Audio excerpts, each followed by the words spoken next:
बिस्मिल्लाहिर्रहमानिर्रहीम। खरा सच टीवी की एक नई वीडियो में आपको खुशामदीद। उधर पाकिस्तान ने तालिबान से अपनी दोस्ती निभाने के लिए अमेरिका को बड़ा झटका दिया है। एक इंटरव्यू के दौरान इमरान खान ने अमेरिका को दो टूक जवाब दिया। क्या है पूरा मामला, इस रिपोर्ट में देखिए। पाकिस्तान ने अपने दोस्त तालिबान के लिए अमेरिका का एक बड़ा प्रस्ताव ठुकरा दिया है। पाकिस्तान के वजीर आजम इमरान खान ने अमेरिका को दो टूक जवाब देते हुए कहा कि वो अपनी जमीन में CIA को किलर ड्रोन का अड्डा नहीं बनने देंगे।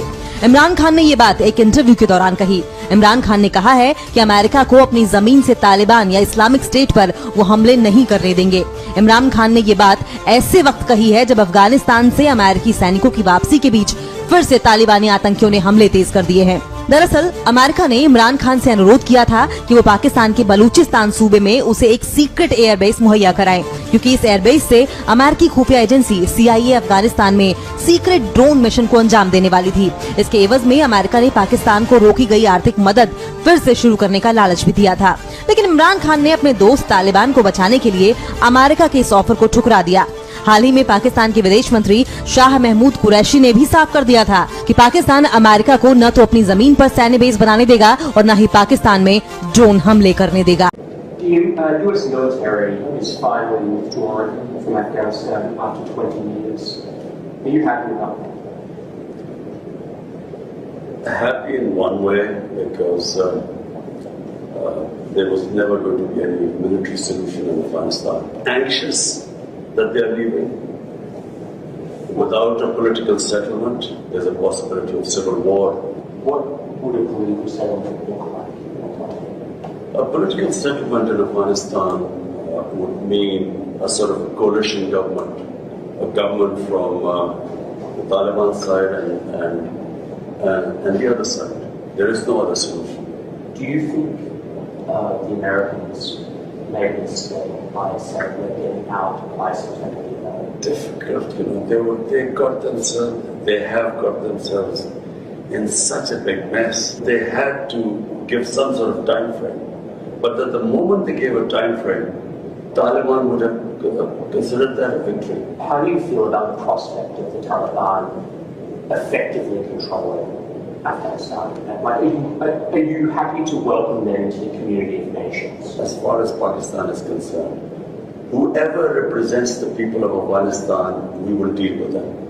But what if they're not democratically elected? That's not through elections. They've done it through brute force. And does it not concern you on some level that this group of people is accumulating power right next door to you? Look, I'm not a spokesman for Taliban. For me to say, what they are doing or what they shouldn't be doing is pointless right now. In case Taliban go for an all-out victory, there is going to be incredible amount of bloodshed. And let me tell you, the country that is going to suffer the most after Afghanistan is going to be Pakistan.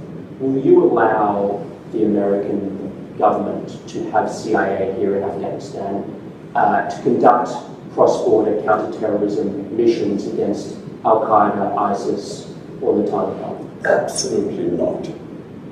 There's no way we're going to allow any bases, any sort of action from Pakistani territory into Afghanistan. Absolutely not. Pakistan suffered 70,000 casualties, more than any other country, by joining the American war. We will be partners in peace, not in conflict. Have you spoken to Joe Biden since he took office? No, I haven't. Is there a reason for that? No, whenever he has time, he can speak to me. But at the moment, clearly, he has other priorities. What would you say to him if you had a meeting? You see, the US has a big responsibility as the most powerful nation in the world. They have this huge responsibility in the subcontinent. This is almost 1.4 billion people living in the subcontinent. We are held hostage to one dispute in Kashmir, a disputed territory. According to the United Nations Security Council resolutions, there should have been a plebiscite for the people of Kashmir to decide about their own future. That has never taken place. It's frustrating. Over 100,000 Kashmiris have died in this freedom struggle. And it can easily, if the Americans have the resolve, the will, this can be sorted out. Let's talk about a relationship that many people are concerned about. How are your current relations with Indian Prime Minister Narendra Modi? When I became the Prime Minister, I reached out to him immediately. I said, you come one step towards us, we'll come two towards you. Television, I said this. And I said that, my main concern, my main reason for coming into politics was to eradicate poverty in Pakistan, make it a welfare state. This is why I came, and secondly, rule of law. These were my two slogans, make Pakistan a welfare state, rule of law in Pakistan. And you can only, the best way to eradicate poverty, not just in Pakistan, in India as well, is to trade with each other. India is a huge market. Pakistan is a market of 220 million people. But it's a door to Central Asia and to the energy corridor, which India is energy short. So we would mutually benefit each other. So I reached out, but I realized that there's, I was up against an ideology. You see, Narendra Modi is RSS. RSS is the party which was formed in the 20s, which idealized the Nazis. You can even Google it. The founding fathers looked up to Hitler and the Nazis and racial purity and all that sort of that ideology.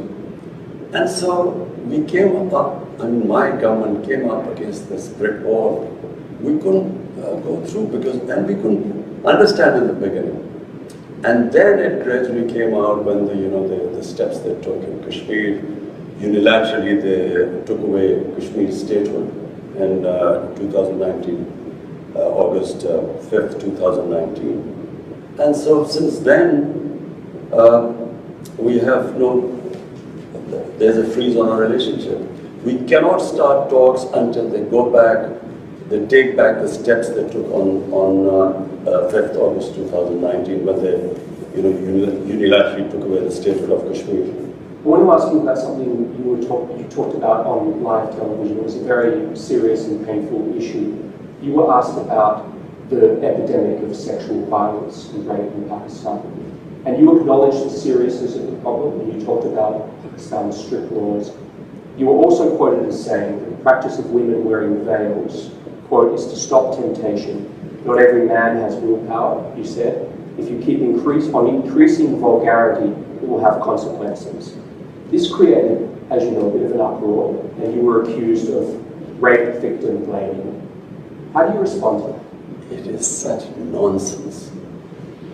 What was I saying? I said that the fastest, the crime, when I first came into power, I asked the heads of police, what is, the crime figures. The crime that was rising the fastest was sex crime. Sex crime was not just rape, it was child abuse. Child abuse was really what really shocked me. And the disturbing thing was that barely 1% got reported. The families of the victims, whether they were girls or whether they were children who were being abused, were so embarrassed that they would not report it.